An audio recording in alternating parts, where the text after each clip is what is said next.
Praise the Lord hallelujah. पुन्हा एकदा येशूदाय सागर चॅनलमध्ये सर्वांचं स्वागत असो. प्रियजनांनो, प्लीज येशूदाय सागर चॅनल सर्वांनी लाईक आणि सबस्क्राईब करा, की जेणेकरून जास्तीत जास्त लोकांना हा व्हिडिओ दाखवतील, जास्तीत जास्त देवाचा गौरव केला जाईल.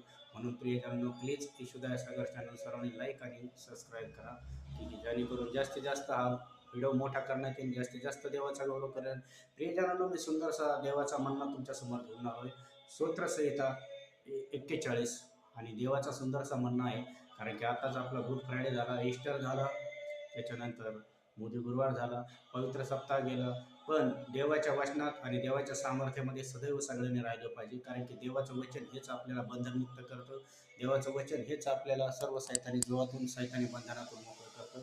म्हणून देवाच्या वचनामध्ये सदैव आपण राहिलं पाहिजे आणि सदैव देवाच्या वचनात चाललं पाहिजे. म्हणून देवाचं वचन हे आपल्याला बंधनमुक्त करतं. पुन्हा एकदा सांगतो, प्लीज येशूदाय सागर चॅनल सर्वांनी लाईक आणि सबस्क्राईब करा, की जेणेकरून जास्तीत जास्त लोकांना व्हिडिओ दाखवते, जास्तीत जास्त देवाचं गौरव करा. मी तुमच्यासाठी देवाचा सुंदरसा म्हणणं घेऊन आलो. स्तोत्रसंहिता 41. मी वचन वाचतो तुमच्यासाठी. प्रियजनांनो, जो दिनाची चिंता वाहतो तो धन्य. संकट समय परमेश्वर त्याला मुक्त करेल, परमेश्वर त्याचे रक्षण करेल, परमेश्वर त्याचे प्राण वाचेल, भूतलावर तो सुखी होईल आणि बऱ्याच्या इच्छावर सोडणार नाही. तो रोगी अंथरुणावर असता परमेश्वर त्याला सांभाळेल आणि रोगी अंथरुणावर बदलतो. मी म्हणालो, परमेश्वर माझ्यावर कृपा कर, माझ्या जीवावर बरे कर, मी तुझे विरुद्ध पाप केले. जो दिनांची चिंता वाहतो, म्हणून प्रियजनांनो, दुसऱ्यांसाठी कधी मी प्रार्थना केली पाहिजे. जो देवाची सुवार्ता करतो, देवाचा गौरव करतो, देवाच्या राज्यासाठी उभा राहतो, देव त्याच्यासाठी उभा राहतो. म्हणून जो दिनाची चिंता वाहतो, परमेश्वर त्याची चिंता वाहतो. तो अंथरुणावर पडला असता तरी परमेश्वर त्याला वाचवतो. म्हणून प्रभू येशूने देखील ईस्टरच्या दिवशी शेवटचं वचन सांगितलं, जाऊन संपूर्ण सृष्टीला काय करा, सुवार्ता घोषित करा. जर तुम्ही त्या देवाचे, परमेश्वराचे लेकर आहात प्रियजनांनो, आणि लेकर आहात तर त्याच्यापासून असणारे आशीर्वाद बी तुमचे आहेत. आणि जर आशीर्वाद येतं, बाप तुमचा तो आहे, तर लेकराचं कर्तव्य आहे की बापाचं कार्य केलं पाहिजे. बापाचं कार्य काय? सुसमाचार. जे दुःखी आहेत त्यांना येशू सांगा, जे दुःखी आहेत त्यांना येशूबद्दल सांगा.